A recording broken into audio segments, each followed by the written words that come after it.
Hello. आज हम discuss करने वाले हैं various methods of measuring tooth thickness. Right. तो फर्स्ट ऑफ ऑल यहाँ पे बताया गया है कि the tooth thickness is defined as the length of the arc of the pitch, है ना, length of the arc of the pitch, है ना। पिच सर्कल क्या रहता है आपको पता है, राइट, है ना। और बेस सर्कल क्या रहता है वो सब हमने डिस्कस किया था ज्योमेट्री में, राइट। सो बताया कि the tooth thickness is defined as the length of the arc of the pitch circle between opposite faces of the same tooth, है ना। जो भी रहेगा मतलब अपोजिट जो सेम टूथ रहेगा ना, राइट। तो we can say that. So उसके लिए मतलब बताया है कि the followings are the various methods of measuring of the gear tooth thickness, है ना। तो एक होता है मतलब using gear tooth vernier calliper, है ना। गियर टूथ मतलब वर्नियर कैलिपर का यूज़ कर, देन बेस टेंजेंट मेथड भी यूज़ कर सकते हैं। तीसरा दिया कि भाई constant chord method, and fourth one दिया गया है कि भाई मेजरमेंट ओवर पिंस और बॉल्स, राइट। तो उससे भी हम मेजरमेंट कर सकते हैं। तो फर्स्ट ऑफ ऑल यहाँ पे हमें टॉपिक जैसा दिया गया है कि भाई मेथड है एक, है ना, कि भाई गियर टूथ वर्नियर कैलिपर और चॉर्डल थिकनेस मेथड, राइट। तो कॉर्डल थिकनेस मेथड भी हम बोल सकते हैं, right right right. So first of all हम बात करते हैं तो a gear tooth vernier is widely used, है ना। A gear tooth vernier is widely used to measure the tooth thickness, है ना, widely used to measure the tooth thickness as the tooth thickness varies from top to the bottom, है ना। कहाँ से top to the bottom? देखो ये हमारे पास क्या है ना, ये हमारा टूथ है। दूसरा यहाँ से मतलब, राइट। तो ऐसे तीत रहते हैं ना। तो ये टॉप है, ये बॉटम है, we can say that, right. So gear tooth vernier is widely use to measure the tooth thickness as the tooth thickness varies from top to the bottom and any instrument for measuring on a single tooth must, right. तो single single हमें नहीं करना। सो first of all इसमें बताया गया है कि भाई major the tooth thickness at a specified position. कोई भी एक स्पेसिफाइड पोजीशन ले लो, उसके हिसाब से हम चेक करते रहो, है ना। सो मेजर करते रहो end of the tooth. And दूसरा दिया कि भाई fix that position eight which the measurement is taken, right. उसको मतलब फिक्स कर दो कि यहाँ पे ये मेजरमेंट लिया गया है, राइट। देन बताया गया कि भाई the gear tooth vernier caliper is an instrument, है ना। The gear tooth vernier caliper is an instrument is similar to the ordinary vernier caliper but having a second beam at right angles to the main beam as on in the figure, right. पहले बताया कि the gear tooth vernier caliper is an instrument similar to the ordinary vernier caliper but having a second beam at right angles to the main beam, right. So this additional beam carries a tongue slide between the jaw, ये figure दिखाया गया है ना, ये हमारा jaw है ना, ये, राइट। और ये है ना, ये हमारा फिक्स जॉ है और ये हमारा मूवेबल जॉ है ना। तो वो सब सारी चीज़ें हमें पहले स्टार्टिंग में देख ही ली थी, वर्नियर का क्या यूज़ होता है वगैरह वगैरह, right. So this additional beam carries a tongue of मतलब slide between the jaw and which can be vertically slide up and down. Vertically वो स्लाइड अप डाउन होगा, राइट। समझ में आ रहा है, राइट। तो ये दिया गया है यहाँ पे। So when the rest on the top of a tooth, the tips of the jaw are at the correct distance from the tooth flank, correct distance पे वो रहेगी। फॉर द रिक्वायर्ड मेजरमेंट है ना, यहाँ पे ये दिया गया है ना, फॉर द रिक्वायर्ड मेजरमेंट, जितना हो सकता है उसके लिए मतलब हम बोल सकते हैं। So now the reading on the horizontal vernier scale gives the value of chordal thickness, जो कॉर्डल थिकनेस मतलब उसको हम क्या बोलेंगे, W, right, and the reading on, right, so and the reading on the vertical vernier scale gives the value of caudal addendum, उसको हम बोलेंगे h, small h,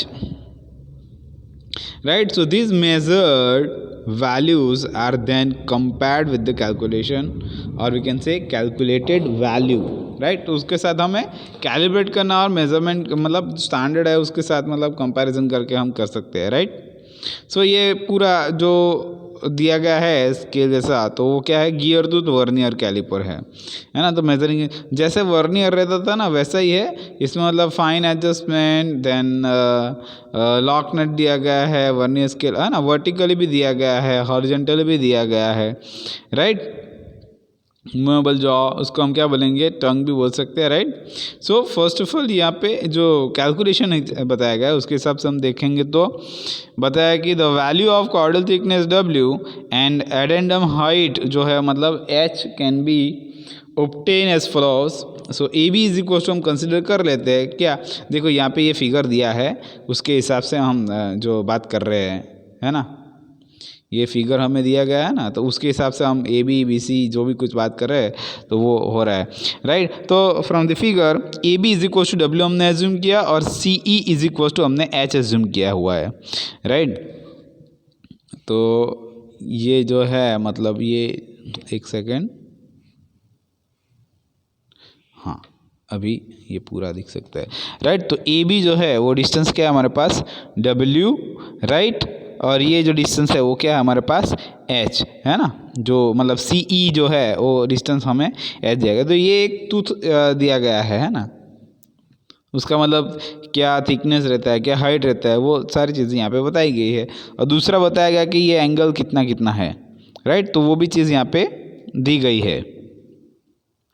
so now AD plus DB is equal to small W हम consider कर सकते हैं ना, क्योंकि ये देखो यहाँ पे जो D पॉइंट है वो यहाँ पे दिया गया है ना, ये यहाँ से यहाँ और फिर यहाँ से यहाँ तक, ये AD और ये DB है ना. तो दोनों का डिस्टेंस कितना है, मतलब W है टोटल, है ना, उसका एडिशन करेंगे तो W, और AD जितना है उतना ही मतलब DB भी है, वैसा भी हम बोल सकते हैं. तो W इज इक्वल टू हम ये लिख सकते हैं क्या, मतलब ये W is equal to twice AD है ना, क्योंकि ये दोनों सेम ही है तो हम ट्वाइस लिख सकते हैं. और साइन थीटा, आपको पाइथागोरस का लॉ जो है वो आना चाहिए, है ना.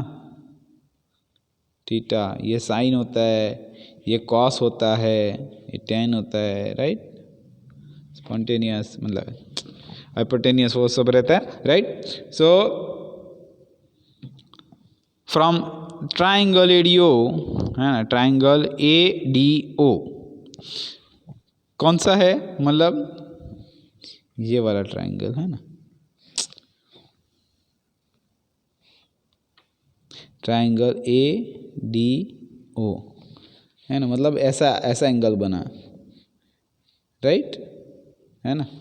तो ये हमारा एंगल हो गया, ये एंगल हो गया, राइट. तो we can say this and this also and this also, but कौन से डायरेक्शन में हमें लेना है तो उसके हिसाब से साइन कॉस चेंज हो सकता है ना. पाइथागोरस का लॉ ही अप्लाई करना है. तो sine theta is equal to AD by OA है ना. तो मतलब ये जो हमारा डायग्राम है ना,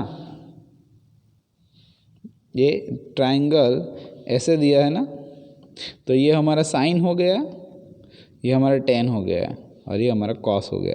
तो साइन के लिए हम साइन बाई टेन लेते हैं ना, तो वही लिया ना, AD divide by AO, right. So AD is equal to क्या मिलेगा हमें, AO into sine theta, and AO जो है वो हमारे पास क्या है, R है ना. तो दोनों साइड मतलब OB और AO दोनों आर ही दिया हुआ है, तो आर साइन थीटा यहाँ पे हमें मिल जाएगा। सेम वे ए ओ डी के बारे में फाइंड करना है, तो same way theta is equal to 360/4n हम लिख सकते हैं। एन क्या है? नंबर ऑफ टीथ, कितने? 4 है ना, right. So theta is equal to 90, क्योंकि 360/4 होगा तो वो 90 हो जाएगा, राइट। तो 90/n हो जाएगा। Then A D is equal to R sine theta, तो थीटा की जगह पे क्या रखना है हमें, है ना, ये जो थीटा हमें मिला है तो उसकी जगह पे क्या रखना है? 90/n, है ना।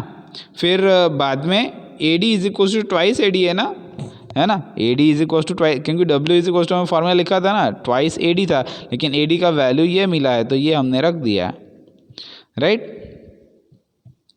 सो मॉड्यूल जो कि मेन थिंग है, राइट। तो what is the module of gear, right. तो कैसे फाइंड करना है? तो पिच सर्कल डायमीटर यानी कि P C D divide by number of teeth, है ना। तो नंबर ऑफ टीथ के लिए तो एन यूज़ करते हैं, पी सी डी कितना है? ट्वाइस आर, है ना, तो वो तो हमें पता ही है। देन उसका मतलब newton to metre divide by 2 भी हम लिख सकते हैं, R is equal to N into M divide by 2। So वो तो एक मतलब क्या हो गया, यूनिट हो गया ना, तो यूनिट नहीं है ये, क्या है हमारे पास, ये जो मतलब है आर इज इक्वल टू हमने वैल्यू ले लिया, and R is equal to क्या होगा? N into M divide by 2 भी हो सकता है। एन यानी क्या है हमारे पास? स्पीड, और वी कैन से स्पीड नहीं लेकिन नंबर ऑफ टीथ है, और एम जो है वो मॉड्यूल है, राइट। एंड आर जो है वो मतलब क्या है? पिच सर्कल डायमीटर, क्योंकि ट्वाइस आर दिया है ना, right. D is equal to मतलब ट्वाइस आर होगा ना। ये देखो मतलब ये सर्कल है, ये रेडियस आर है, और ये दूसरा रेडियस आर है, तो डायमीटर कंसीडर करेंगे तो D is equal to twice R होगा। क्लियर? समझ में आया, right. So substituting the value of r in equation, so w is equals to 2 into n into m divide by 2 भी रख सकते हैं, और साइन थीटा की जगह पे साइन 90/n भी हम रख सकते हैं, जिसमें कैंसल आउट होने वाला है, ये 2 कैंसिल हो गया, ये n कैंसिल हो गया, तो मतलब एक n कैंसिल नहीं हुआ है ना, n कैंसल नहीं, क्योंकि ये इसके साथ है और ये अलग से है ना, तो वो कैंसिल नहीं होगा, राइट। तो इसके लिए मतलब ये 2 ही कैंसिल हुआ, तो ये पूरा फॉर्मूला हमें मिल गया।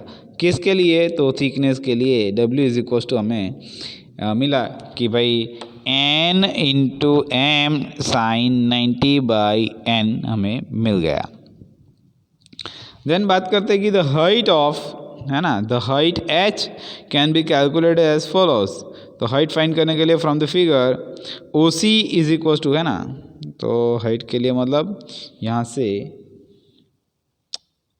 एक सेकेंड, यहाँ से यहाँ तक O C, right. O C is equal to O E plus E C, है ना। देखो यहाँ तक का तो मतलब दिया गया है, ये ओ ई है, और यहाँ से मतलब ई सी है, राइट। तो दोनों का एडिशन करके भेजा हुआ है, right. So but O E is equal to क्या है? आर है ना, राइट। तो R is equal to, again हमारे पास रिलेशनशिप है क्या? Newton into metre divide by 2, है ना। And E C is equal to addendum is equal to module M भी बोल सकते हैं। So for metric gear addendum is equals to m and OC is equals to n into M divide by 2 plus उसको हम जो है वो matric जो गियर जो है उसके लिए एडेंडम m कंसिडर कर लेंगे, राइट। अगेन दूसरा रिलेशनशिप दिया गया कि O C is equals to O D plus D C, है ना। ओ सी जो है, एक सेकेंड, जो फिगर दिखाया गया है ना, ओ सी यहाँ से यहाँ तक है ना, ओ सी, इसमें भी बताया गया है कि भाई O D plus D C, है ना, O D plus D C, हाँ वही तो है ना, आगे बताया गया है। लेकिन अब बात करते हैं triangle A D O is equal to cos theta. जब भी लेना है तो कॉस थीटा के लिए मैंने ट्राइंगल बताया ना, उसके हिसाब से भी आपको कंसिडर करना है, राइट। ए डी ओ की बात करते हैं, लेकिन कॉस थीटा कंसिडर करना है, तो कॉस के लिए मतलब ये और ये, यही कंसिडर करना पड़ेगा, लेकिन ये तो साइन है ना, ये, राइट। तो ये कॉस ये होगा और टेन ये होगा, right. So O D is equal to R cos theta लिख सकते हैं। O D is equal to R जो है वो क्या है हमारे पास, number of tooth into module divide by 2 है, और कॉस थीटा की जगह पे हमने फाइंड किया था 90/n, right. So substituting the value of O C and O D from the equation, है ना, उसका मतलब जो भी फॉर्मूला है हमने डिराइव किया वो मतलब रख दो तो हमें कुछ वैल्यूज़ मिलेगी, है ना। तो क्योंकि हमें तो पता है कि भाई डी सी जो है वो कितना है, मतलब h दिया गया है, राइट। तो कोई दिक्कत तो है नहीं।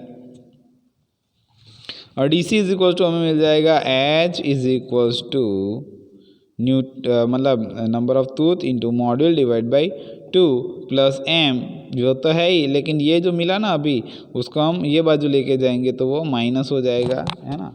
उसको मतलब ये जो टर्म है उसको ये बाजू ले जाएंगे तो ये माइनस हो जाएगा, डी सी अकेला यहाँ पे रह जाएगा, डी सी यहाँ पे रहेगा, बाकी का टर्म ये बाजू चला गया, तो ऐसे मिल गया हमें, राइट। तो इसमें कॉमन चीज़ तो क्या है कि भाई कैपिटल एन एम, है ना, capital M N divide by 2, है ना। तो ये पूरा इक्वेशन ऐसा बन जाएगा स्टैंडर्ड। क्लियर, इम्पोर्टेंट बोल सकते हैं। नाउ अब बात करते हैं लिमिटेशंस, देख लेते हैं। फर्स्ट ऑफ ऑल दिया गया है कि भाई accuracy is limited by the least count of instrument, the vernier itself is not reliable to close then 0.05 mm और perhaps 0.025 mm with practice, right. तो ये चीज़ स्मॉल जो है वो समथिंग याद रखनी है, right. Then the measurement depend on 2 vernier readings, एक तो मतलब each of which is a function of others, है ना। वी कैन से दैट ना। सो द वियर ड्यूरिंग, है ना, लॉस ऑफ मटेरियल हो गया ना वियर मतलब, है ना। So the wear is use is concentrated on the jaw, the caliper has to be calibrated at angular interval to maintain the accuracy of measurement, है ना। तो ये सारी चीज़ें बताई गई सिंपल सी, है ना। लिमिटेशंस भी आपको मतलब याद रखना है, ओके।